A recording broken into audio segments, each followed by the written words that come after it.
এই বিশেষ বিশ্লেষণে সবাইকে স্বাগত জানাচ্ছি। আজ আমরা সরাসরি এমন একটা ক্লাসিক লোককথার গভীরে প্রবেশ করব যা শুধু মজারই নয়, বরং অসাধারণ একটা মনস্তাত্ত্বিক লড়াইয়েরও প্রমাণ। আমাদের আজকের ফোকাস গোপাল ভাঁড়ের বুদ্ধির গল্প, রাজা কৃষ্ণচন্দ্র, চোর ভূপাল এবং বিষ্ঠার কলসির কাহিনী। এখানে আমরা দেখব গায়ের জোর বা শারীরিক চতুরতার চেয়ে মানুষের ক্ষুরধার বুদ্ধি কিভাবে অনেক অনেক বেশি শক্তিশালী হয়ে ওঠে।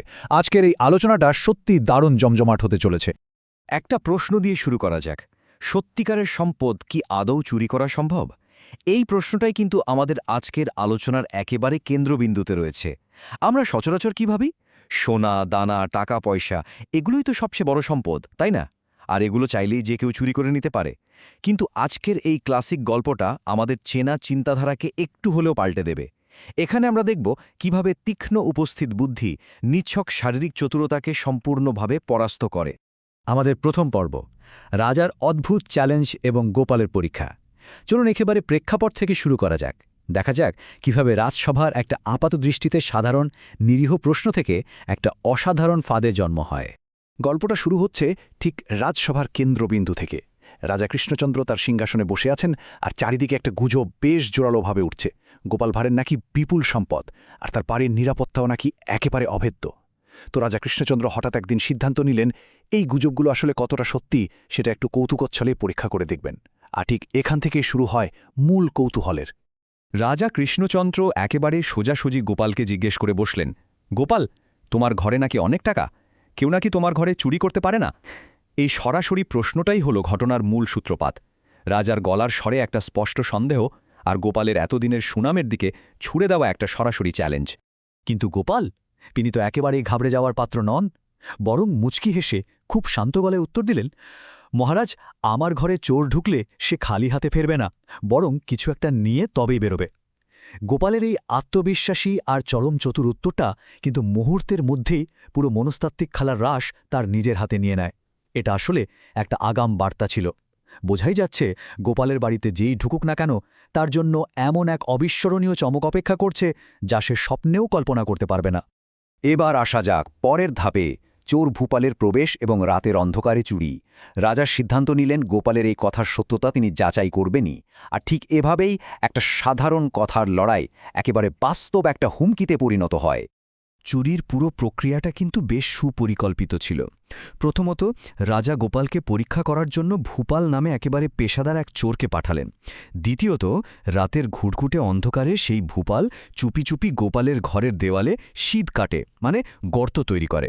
আর তৃতীয়ত, সে অত্যন্ত সন্তর্পণে একদম নিঃশব্দে গোপালের ঘরের ভেতর প্রবেশ করে। এই নির্দিষ্ট ধাপগুলো কিন্তু পুরো পরিস্থিতিকে বেশ রহস্যময় আর টানটান উত্তেজনায় ভরিয়ে তোলে।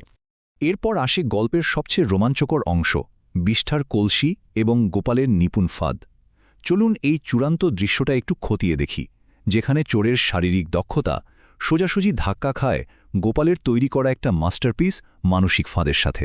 যদিও ফাঁদটা একটু নোংরা, কিন্তু এর পেছনের বুদ্ধিটা জাস্ট অসাধারণ। এখানে সবচেয়ে গুরুত্বপূর্ণ বিষয়টা কি জানেন? গোপাল কিন্তু আগে থেকেই জানতেন যে এমন কিছু একটা হতে চলেছে। তিনি মোটেই হাত গুটিয়ে বসেছিলেন না। চোর আসার অনেক আগেই তিনি তার প্রতিপক্ষের চালটা একেবারে নিখুঁতভাবে অনুমান করে ফেলেছিলেন। এটাই হলো উপস্থিত বুদ্ধি আর দূরদর্শিতার সবচেয়ে বড় প্রমাণ। এই পর্যায়ে এসে আমরা একটা চরম হাস্যকর বৈপরীত্য দেখতে পাই। একদিকে ভোপাল ভাবছে সে একটা বিশাল জ্যাকপট পেয়েছে, মহামূল্যবান টাকা পয়সায় ভরা একটা কলসি। আর অন্যদিকে গোপালের আসল প্রস্তুতিটা কি ছিল? তিনি ঘরের কোণে একটা কলসি রেখেছিলেন ঠিকই, তার ওপরে কিছু খুচরো পয়সাও ছড়ানো ছিল, কিন্তু কলসির একেবারে ভেতরটা আগাগোড়া ভরা ছিল মানুষের বিষ্ঠায়।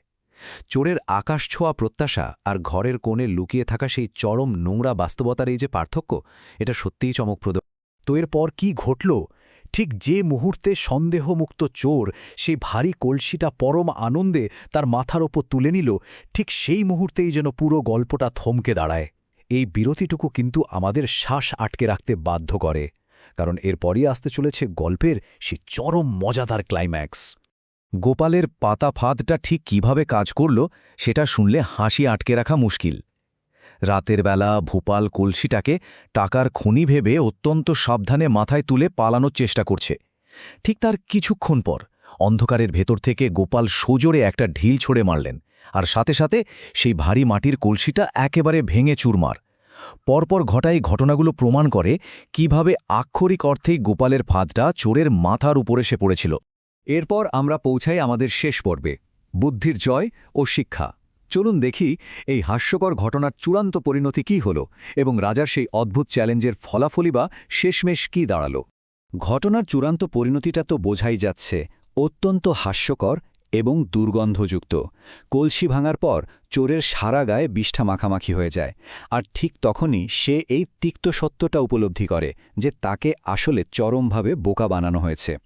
এখানে সবচেয়ে মজার ব্যাপারটা খেয়াল করেছেন, গোপাল কিন্তু তার প্রাথমিক প্রতিশ্রুতিটা অক্ষরে অক্ষরে পালন করেছেন।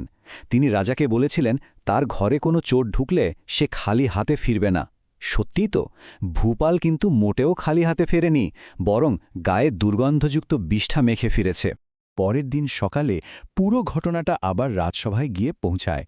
যখন এই হাস্যকর চুরির ঘটনার খবর রাজা কৃষ্ণচন্দ্রের কানে যায়, তখন আর কোনো সন্দেহের অবকাশ থাকে না।